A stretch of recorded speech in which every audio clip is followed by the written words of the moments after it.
Maqaan Waaqayyoo eebbifamu. Baay'ee gammada. Waaqayyoon galateeffachaa sagalee Waaqayyoo walii wajjinumaan ganama kana.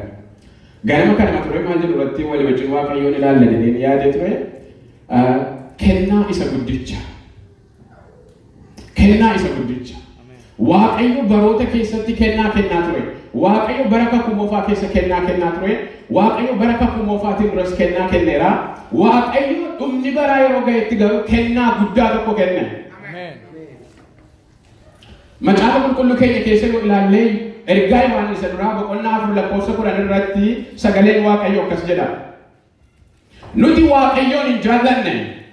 Inni garuu nu jaallate. Ilma isaas cubbuu keenyaaf ture akka ta'uuf nuuf kenne. Ameen. Ameen. Waaqayyoon itu nuti hin jaallatin. Kana Waaqayyoon itu ni gara jaallachuutti nuuf hin jaallachuu miti beekuu isaa bira itu nu hin ga'ini. Waaqayyo ilma isaa cubbuu keenyaaf ture godhee nuuf kenne. Maqaan Waaqayyo bara baraan eebbifamu. Isa kanadha kennaan inni guddaan. Itti ofne sagalee Waaqayyo irraa Yohaannis wangeela Yohaannis boqonnaa 3:16 akkas jedha. Waaqayyo akkasitti tokkicha ilma isaa hamma kennutti biyya lafaa jaallate. Kun immoo isatti kanaman hundinuu jireenya bara baraa haa qabaatuuf malee habaduuf miti. Waaqayyo tokkicha ilma isaa dabarsee hamma kennutti biyya lafaa jaallate. Biyyi lafaa maal ta'uuf ture? Baduuf ture. Garuu biyyi lafaa iddoo badu Waaqayyo maal godhee tokkicha ilma isaa dabarsee kenne. Ilma isaa biyya lafaa hambisee ofii isaa fuudhuu danda'u. Ilma isaa du'a mo'ee ta'uu danda'u. Macaafa qulqulluun inni du'ee du'aa akka ta'e yoo amanne nuti cubbuu keenyaan hin jirru jedha macaafa qulqulluun gaafa dubbatu. Kanaaf nuti Kiristoositti amanuu keenya. Waaqayyo furee cubbuu godhee isa kenne kanatti amanuu keenyaan jireenya bara baraa arganne. Waaqayyo kanaaf kennaa guddaa ilma isaaniif kenne. Kufne Waaqayyo sagalee Waaqayyo dubbisna. Galaatiyaa boqonnaa 1:4 akka jedha macaafa qulqulluun. Kiristoos akka fedha abbaa keenyaa Kiristoos akka fedha Waaqayyo abbaa keenyaa bara isa hamaa si'anaa kana jalaa nu baasuudhaaf jedhee sababii cubbuuf keenyaaf dabarsee of kenne. Maqaan Waaqayyo eebbifamu. Ameen. Sababii cubbuu koof Kiristoos dabarsee of kenne jedhame. Sababii cubbuu koof Kiristoos dabarsee of kenne. Sababii cubbuu koofi Kiristoos bara hamaa isa si'anaa kana keessaa nu furuudhaaf Kiristoos ofii isaa dabarsee kenne. Kanaaf furamneerra. Ameen. Cubbuu keenyaaf furamneerra. Gooftaa Yesuus Kiristoos kan ergameef yookaanis Waaqayyo abbaan kan dabarsee nuuf kennee fi cubbuu keenyatti furmaata gochuudhaaf. Waaqayyo gooftaan uumamuu dhala namaatii ka'ee dhala namaarraa waan barbaadu qaba ture. Innis qajeeluma ture. Nama hundumaarraa qajeeluma barbaada ture. Fuula koo irra deddeebi'ee ture Abrahaamiin. Abrahaam fuula koo irra deddeebi'e. Abrahaam macaafa qulqulluun fuula Waaqayyoo irra deddeebi'e jedhu macaafa qulqulluun. Abrahaam waan hojjetee nitu ta'eera ta'ee qajeelummaan hin lakkaa'amaa ture. Abrahaam garuu waan hojjetee qajeelummaan hin lakkaa'amneef. Ilma Waaqayyoo isa Waaqayyo waadaa galetti waan amaneef amantiin isaas qajeelummaatti lakkaa'ameef. Isa nu Abrahaamin duwwaa miti. Waaqayyo Musee fa'ii seera kenne. Seera kana irra deddeebi'aa jedheen Waaqayyo. Isheedhaan saba Israa'el rukutanii harka isaa rukutanii fudhatan. Isa booddee eeguutti jalqaban. Isa booddee jalqabuma namichi inni fuuldura bu'ee fuudhe seera maal ta'e? Seera sanaan du'e. Kanaaf Waaqayyo Museen seera sanaan du'e jira. Seerri sun kan namni ittiin eegee biyya Kanaaniin ga'ee booddee immoo kan namni ittiin jiraatu ture miti. Garuu Museen inni waannaa ta'ee seera sana fuudhee seera sanaan du'e karaa tafe. Isaan dura saba Israa'el gungumneetu seera fudhatin dura. Gungumanii garuu Waaqayyo waan dubban. Galaana diimaa bukkee dhaabataniitu galaana diimaan ce'e. Musee maaliif nu fidde biyya Gibxii keessaa maal baafte jedhanii gungumne? Garuu Waaqayyo mana ajjeefne jetti. Yoom isaan ajjeesee gaafa sabni Israa'el nurra barbaade kana booddee nuti qajeeluma hin qabaanna. Seera nuuf kennitanii nagaa fedhanii ka'anii Waaqayyo namoota seeraan madaalutti ga'e. Isa booddee waannaan isaanii hin rukutaman. Waaqayyo seera sanaan karaatti saambise. Gara Kanaanii galuu jechaadha jireenya bara baraan jechaa inni Museedha. Macaafa qulqulluun gaafa dubbatu Museen kakuu haaraa keessatti Iliyaasii wajjin gara qulqulluu jedhamu irratti mul'ate. Yusuf lafa naafis deemee gara tuugalii deemee macaan qulqulluu maal jedha jireenya argachuun seeratti dhamee otuu ta'ee jireenya argachuun seeratti dhamee ture. Kanaaf Museen kakuu haaraa keessatti deemee mul'ate. Garuu qajeelummaa Waaqayyo namarraa barbaadu ture hin deebiin arganne ture. Kanaaf macaan qulqulluun waa'ee Kiristoos gaafa dubbatu Waaqayyo hojii isaarraa akkuma boqote nutis kottaa Kiristoosiin hin boqonnaa. Kottaa Kiristoosiin haara galfannaa. Ameen. Erga Waaqayyo kennaa kan furii cubbuu godhee kenne Kiristoos kun furii cubbuu erga ta'e eenyuuf kenname? Kiristoos furii cubbuu erga ta'e cubbuun jiraachuu ture jiraatanii? Cubbuun jiraachuu ture jiraata. Kanaaf macaan qulqulluun gaafa dubbatu Gooftaa Yesuus Kiristoos kan inni kennamee fi cubbamootaaf akka ta'e warra hamootaaf akka ta'e warra du'aniif akka ta'e warra karaarraa goraniif akka ta'e macaan qulqulluun dubbatu. Mee sagalee Waaqayyoo keessaa Wangeela Maatewos boqonnaa 11 lakkoofsa 12 dubbisnaa.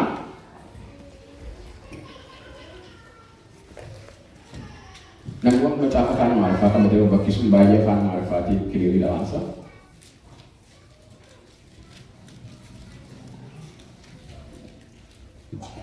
Pastor Beeruun dubbisu. Boqonnaa 11 lakkoofsa 12 Wangeela Maatewos. Kiristoos kun eenyuuf kenname?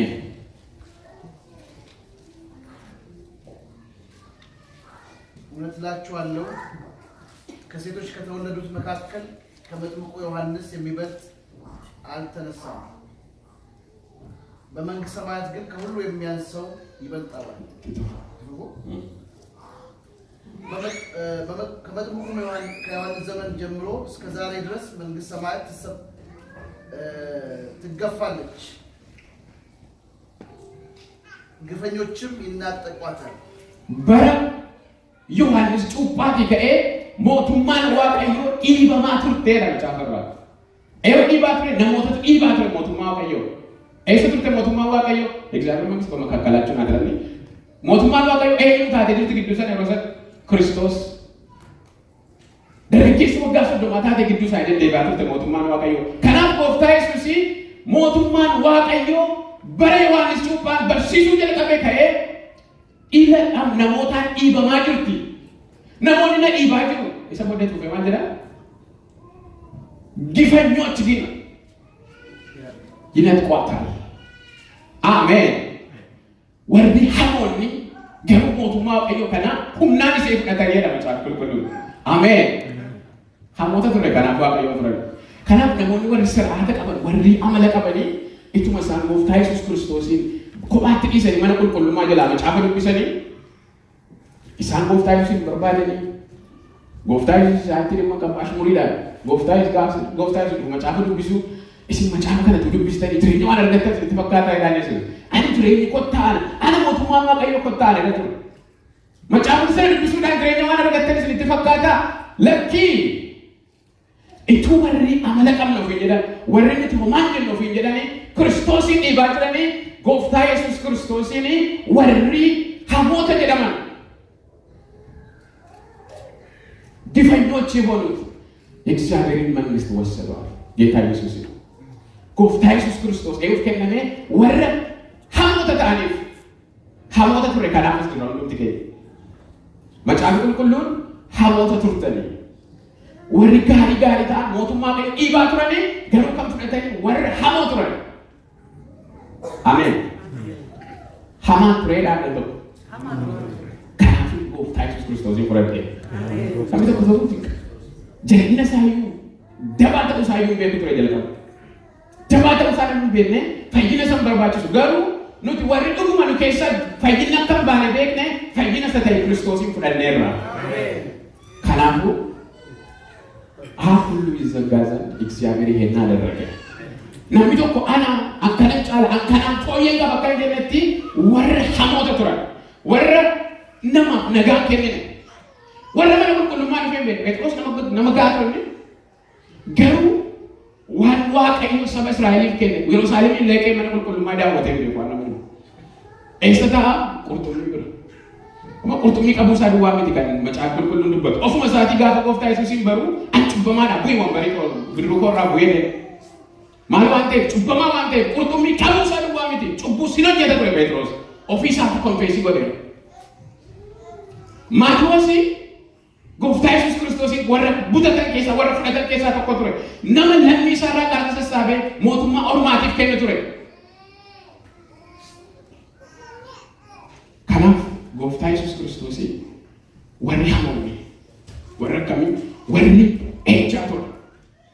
Warri ejjaa ture fayyanii shittoo miila Gooftaatti dhangalaasanii warri kan zimmadanii warri xinnoo warri xinnoo cubbuu xinnoo qabanii qoricha sin barbaadanii zimmadanii mataa turan. Maqaan Waaqayyoo eebbifamu. Gooftaa Yesuus Kiristoos maaliif warra hamoota kanatti maxxanuu jaallate? Amantoonni Gooftaa Yesuus Kiristoos maaliif itti maxxanuu jaallate? Jaalala. Jaalala.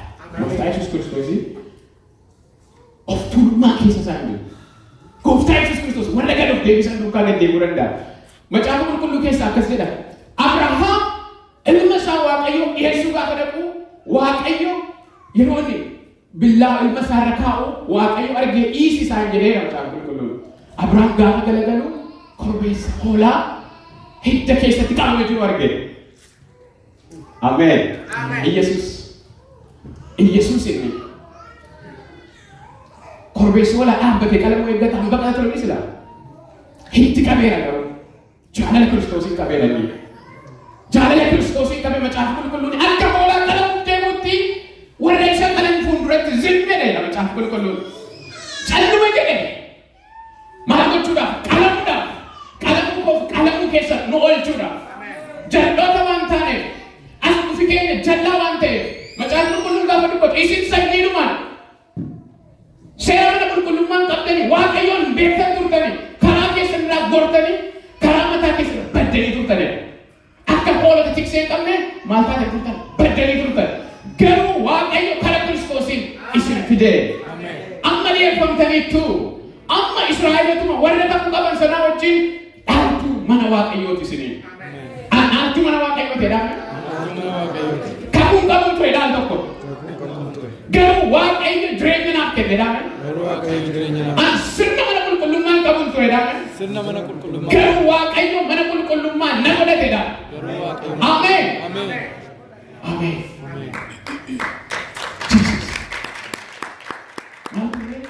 Akka hoolota tikee qabne tamsaalee turre. Hoolaan tikee qabne tokko yoo har'asitti nyaatamtee tokko gamatti nyaatamti. Macaafa qulqulluun akkasiidha. Gooftaa Yesuus Kiristoos fakkeenyaan gaafa dubbatu namichi tokko dhangaa qopheesse ilma isaatiif dhangaa qopheesse isa booddee namoota waame kottaa jedhee waamichatti waame namoonni dhufuu didanii. Namoonni dhufuu didan. Isa booddee hojjettoota isaatiin gara karaatti ba'aatii dhaqaatii nama argitan.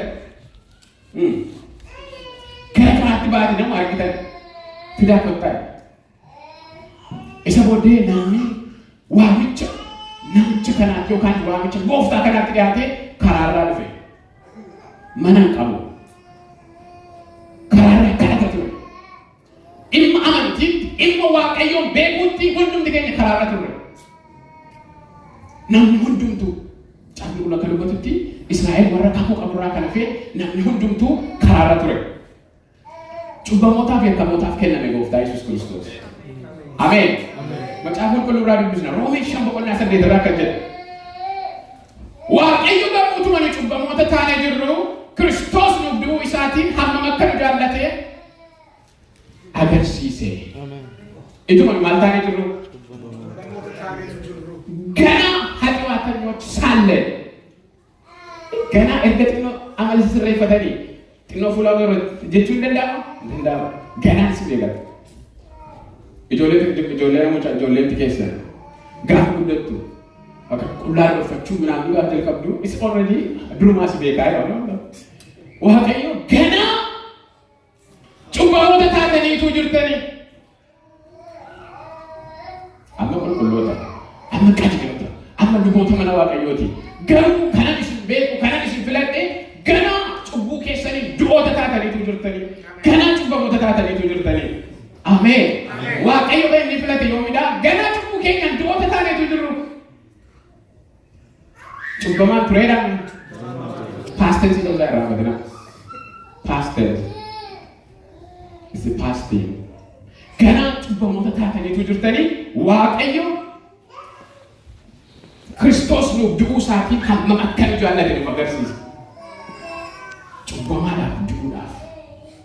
Waa, Macaafni Qulqulluun maal jedha? Tarii nama gaarii hojjetee fi namni du'u giddiitti argama ta'a. Nama gaarii namaa godhee fi tarii namni du'u giddiitti hin argama ta'a. መልካም ላደረገለት ሰው የሚሞትለት በጭንቅ ይገኝ ይሆናል። ለጻድቅ የሚሞት እንኳን ይገኝ ይሆናል። አሁን ለመጋሪ ላፊሲ ነምዱ ይናርገመታ ገሩ ክርስቶስ አሜን አሜን ጩቡ ኬኛ ዶተ ታኔቱ ጅሩ ኑፍ ከነመ አሜን ጩቡ ኬኛ ማልታኔቱ ጅሩ ዶተ ታኔቱ ጅሩ ለጠላቱ የሚሞት ከቶ አይገኝም። ለጎፍታ ኢየሱስ አሜን ዲነሳቲቭ ነምዱ ጅሩ አናለ ዲኖ ተሳታኔቱ ጅሩ ከነው ድበ erga fageenye booddee andruma yoomaan jedhachuun hin danda'amu. Shagga andruma yoomaan jedhu maatiin qotuutti na guddisan maatii amantootaa keessaa jechuun hin danda'amu. Macaafa Qulqulluun dhugaan isaa cubbuu keessanii doota turtanii. Garuu Kiristoos inni diina isaatiif du'uu beeku utuu isin diina isaa taatanii turtan isiniif du'e. Ameen. Waaw. Roomee boqonnaa 23 akka jedha hundinuu yakkaniiru. hundumtuu yakkanii ture dhaame. Hundumtuu yakkaniiru. Eshi ulfinni Waaqayyo isaanitti irra teera. Isaanitti immoo ayyaana Waaqayyo isa karaa Yesuus Kiristoos tola isaaniif kennameen qajeelota hin ta'u. Ameen. Ameen. Yakkeen ture dhaame hin ta'u. Yakkamaanis ture dhaame. Garuu ayyaana Waaqayyo isa tola karaa Kiristoos naa kennameen qajeelaa ta'eera. Ameen. Qajeelummaan kennaadha. qajeelummaan kennameeti. Qajeelummaan hojjetameetu hin ta'in qajeelummaan fudhatameeti. Kanaaf Macaafa Qulqulluun bakka saataanee qajeeluma Waaqayyo akka taanuuf cubbuu isa hin beekne Kiristoosiin cubbuu isa godhe.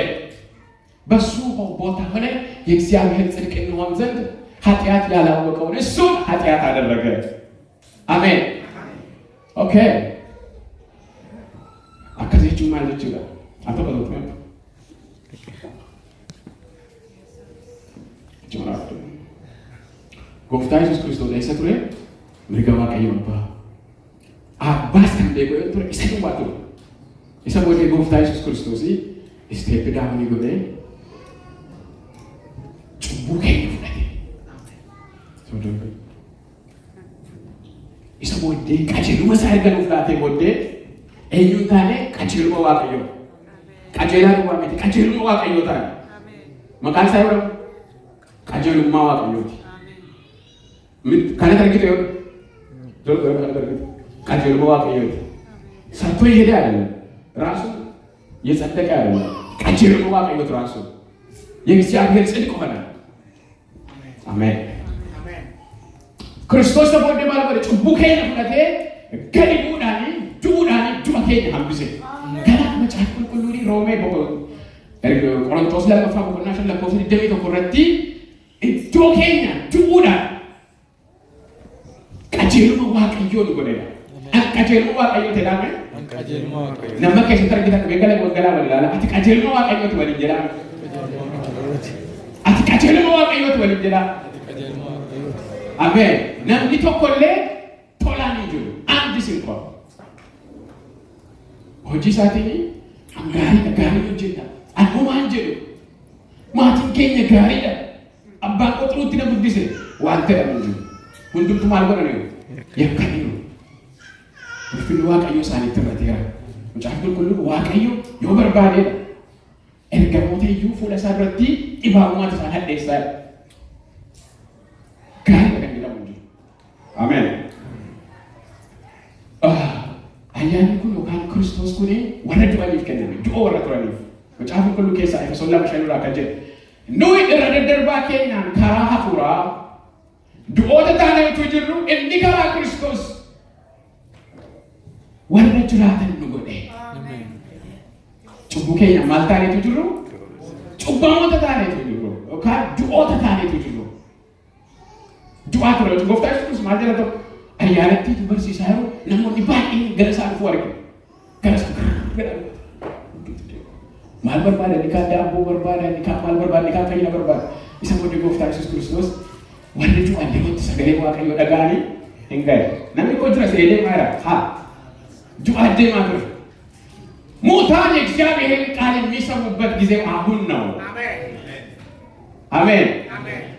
ጎፍታ ኢየሱስ ዱዓ ወረደ ወረከሚ ጅራ ወረደ ማለት ጅራ ነገዳ ማልጅራ ገረ ክርስቶስ ይባርሰኝ ሙታን የእግዚአብሔርን ድምፅ የሚሰሙበት ጊዜ አሁን ነው። አሜን። ሙታን ነበረ ግን ያ ቃል የ33 ዓመቱ ወጣት ስሙ ቃል ይባላል። መቃሳ ሰገሌ ነው። ዮሐንስ ተቆራገ ሰገሌ ዋቀይ ነው። ሰገሌ ለምቶ መቃሳ ከና ወረዱ ባንከና ወረዱ ባላ ገሩ ፎን እንደ መንገድ ጅሬኝ ነው ፍከነ አሜን ዱአን ቱሬ ገሩ አም ጅሬኝ ካበላ አሜን ኢየሱስ ክርስቶስ ተክሲያማን ቢሳ ዮሐንስ ሸንድ ደምሸረ ተከሰለ ዱጉማ ንስክትህማ የሪቺው warriduan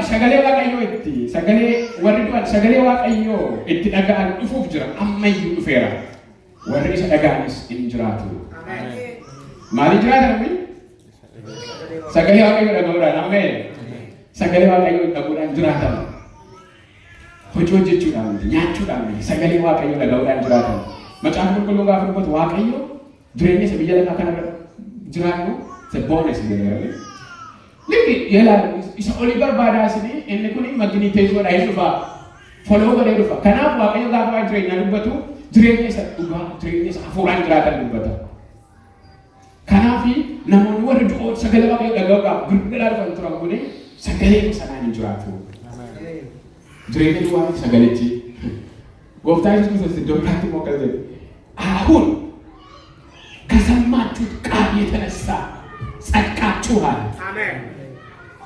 ድሬኝቺ ሰገሌ ኬሳ አርገማ ድሬኝን ዋሚቲ ቀጀሉማን ሰገሌቺ መኬሳ አርገማ ሰገሌቺ ክርስቶስ አሜን። እንዴ ዱበቻለ ጋር አሜን አሜን። ዲኖታ ዋቀኝ ውስጥ ነው ገና ዋቀኝ ካራሊ መሳቴ ድሬኝ ፍላቴ አሜን። Sagaleen waaqayyoo roomee shan boqonnaa shan lakkoofsa irraa kan jedhu nuyi amma illee diinota taaneetu jirru du'a ilma isaatiin waaqayyotti erga araaramnee jireenya isaatiin hammam caalaatti waluu jirra gana du'oota taaneetu jirru dhiiga ilma isaatiin erga waaqayyotti araaramne jiraachuu kiristoosiin eessisuun eessa jiraata kiristoos mirga waaqayyoo jiraachuu isaatiin immoo hammam ooluuf jirra Kedua kita wajib jecha terberu. Doa tadi turre, jika kita turre, hamota turre, wahai itu kan untuk makin sakar Kristosin wajib. Ini kan ini sahaja puluh ne, jeraju Kristosin. Doa sahaja yang kita jalan tadi, jeraju Kristosin Muhammad. Itu penilaian semua di kamar asal. Makan wakai yang difaham. Mudah kita nak agar tu. Berfirman wakai yang betul. Ini kan Kenaan waaqayyo kenne kuni maal? Yesus. Amen. Waaqayyo ofii isaatii furmaata barbaadaa ture barootaaf. Furmaata barbaadaa ture saba cubbuu namaatiif. Macaafa qulqulluun gaafa dubbatu waaqayyo irree isaa fayyina isaaf ta'e. Dandeettii keenya miti fayyinni keenya, jireenya keenya miti fayyinni keenya. Irree waaqayyo isa ta'e Kiristoos nuufis fayyina keenya. Amen. Isadha. Kristus fayyoo irratti du'uudhaani waaqayyo ijoolleetti maraase. Ameen. Darbe kan tokko maal deddeebiin dubbadhee bira darbeenii gara tuqaan qolama faayyoo. Fannoo irratti du'uudhaan gosa lamaan akka dhalma tokkootti waaqayyotti araarsuudhaaf ofii isaatii diinummaa balleesse. Waaqayyotti maraase. Araaramneerra waaqayyo hojjechiidhaan. Araaramneerra waaqayyo hojjechiidhaan. Kristus mi araaraa keenya. Namni balleessee araara gaafate kennaan sun mirga waaqayyoo baadha. Bara kakuu moofaa keessaa luboonni hangafa lubaa waggaatti al tokko saba Israa'eliif aarsaa dhiyeesse. Aarsaa sana gaafa dhiyeessu uffata isaatti mi'a sagalee dhageessisu godhateeti kan hin hojjetu. Yoon aarsaa dhiyeessaa jiraate sagalee uffata isaa sun waan jedhuu fi warri kaan immoo gara kana dhaabatee dhaggeeffatu sagaleen jira taanaan nagaadha jechuudha. Sagaleen jira taanaan nagaadha waan tokko. Yoo sagaleen xaxxadee goltanii baasu. Kanaaf gooftaa Yesuus Kiristoos hanga bilbaatanii inni kakuu moofaa keessaa maal godhe fakkaata? Dhiiga kormaa, dhiiga hoolotaa, dhiiga re'ootaati kan inni fuudhee galu. Eessa gara qulqullootaa, eessa iddootti Waaqayyo argamu. Isa booddee sagaleen yoo dhaga'ame nagaadha warri gara nagaa amantaa. Gara lubii jira, lubii kan kutaa sanatti darbuu hin dandeenye jira. Isa booddee yoo sagaleen badee adagaa dhaga'u jechuudha. Gooftaa Yesuus Kiristoos dhiiga ofiisaa baatee qulqulluu. Dhiiga ofiisaa baatee gara qulqullootaa galee. Sagaleen si dhaga'e isa deebi'ee isa booddee sagaleen dhaga'ame dhaga'ame gaafa guyyaa 50 afur qulqulluun. Ameen. Sagaleen dhaga'ameera. Waaqayyo wajjin araarri bu'eera dhaabne. Waaqayyo wajjin araarri bu'eera. Maaliif sagaleen dhaga'ameera? Hafuura qulqulluun dhufeera. Dhuguma gara abbaa kootii nan deema. Eenyudha amantii? Qindeessaa amantii kamii keessaa? Amma gara abbaa nan deema kan jedhe gooftaa Yesuus. Gara abbaa kootii gara abbaa keessanii nan deema. Hafuura qulqulluu isa isiniif dubbatu. Isiniif dubbatu duwwaa miti. Isa na ulfeessus nan ergaa isiniifan ergaa. Ameen. Kanaaf gooftaa Yesuus Kiristoos ol ba'ee Amen. Hallelujah.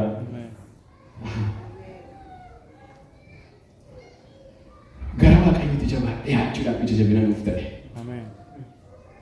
Kiristoos ija jabina kooti ilaalaa Efesoon 3:12 nuyi ammallee dadhaboota taanee utuu jirru yeroo yaadame yommuu ga'etti warra akkuma keenya Waaqayyo irraa fagaataniif du'e.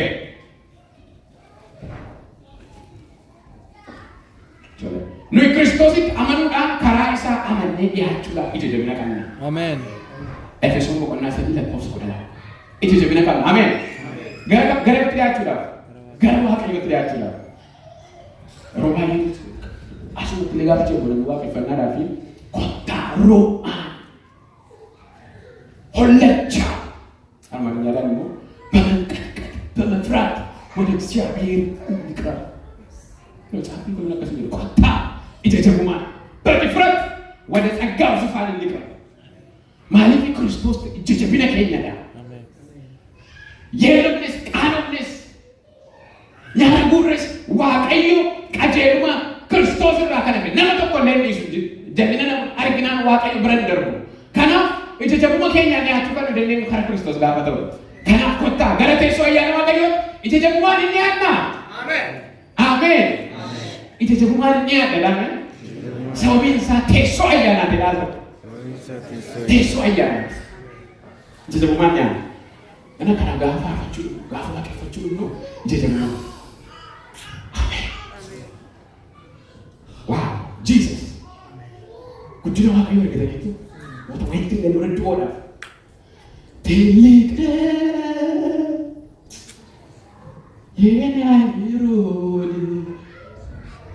Amen. Why are you good? Amen. Why are you good? I'm going to be good. This when it to go to the is a rafaga network. Karamata ke arade network. Karakat kukuf network. Gati so ayana ma Kristus ini jamuman galam. Amen. Ebo to ko nandito ko sa gali kaya kasjela. Ega ya obolota ko Jesus ikasanu ang galaso isati gaito isa ultuma ala kuluti galuda ijajabina kamna. Saudara mo ijajabina kamna. Ijajabina kamna. Ijajabina kamna.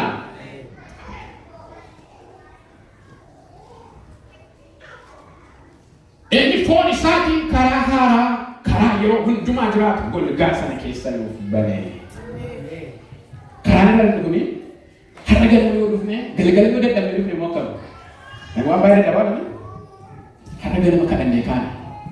Gara teessoo ayyaana waaqayyootti akkamitti dhufna? Jajabumaan.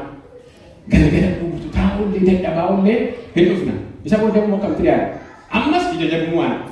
Gara teessoo ayyaana waaqayyooti. Eessaan? Golgasa keessa. Amen. Akka Kristos keessa. Kara magarrajaa sana. Kara giddu galeessa sana. Waaqayyo kan inni magarrajaa kaayee fi akka ni waa wayittiin gallataan beeka ofiisaati. Waan gaariitti magarajaa kaa'uun barbaachisaa jira.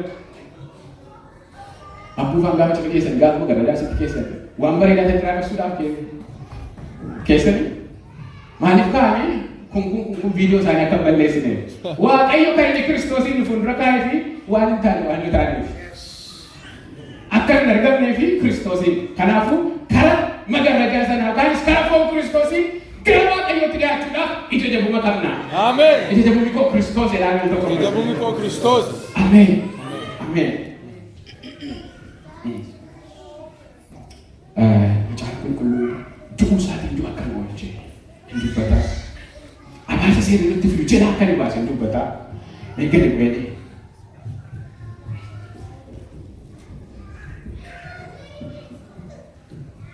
Bakka lubuudhaaf sana irratti nama dubbatte gara xumuraatti. Mee sagalee Waaqayyoo warra daddaftanii baasuu dandeessanii Roomee boqonnaa 8:34.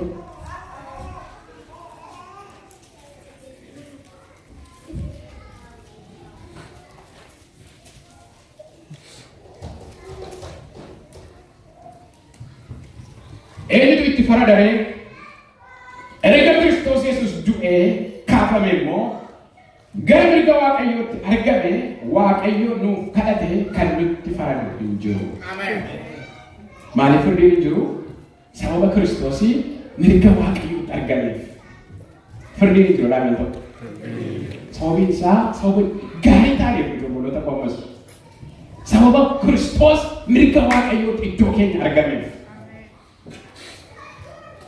Achitti argame maal godha gooftaa Yesuus Kiristoos? Zanaayiraa achi keessatti bashannanaayira waa'ee keenyaaf mul'achuudhaaf. Argame kun ergoo badee ture miti. Badee ture achi tokko biqqilachuu miti. Erganni silanya ይታይ ዘንድ waa'ee keenyaaf ilaalamuudhaaf midhaan ilaalchaa ta'e fuula Waaqayyoo duratti. Erganni argame eenyutu itti faradare? Tokkoffaa Yohaannis boqonnaa 2:1 yaa obboloota koo nama dubbisna. Yaa ijoollee koo akka isin cubbuu hojjettaniif hin hojjenneef kana isiniifan caafa akka hin hojjenneef. Namni tokkollee yoo cubbuu hojjete garuu nama nuuf dhaabatu abbaa biraa qabna. Namni tokko akkasi cubbuu hojjetteef kana isiniif caafa. Garuu yoo namni tokko cubbuu hojjete nama nuuf dhaabatu eessaa qabna? Abbaa biraa.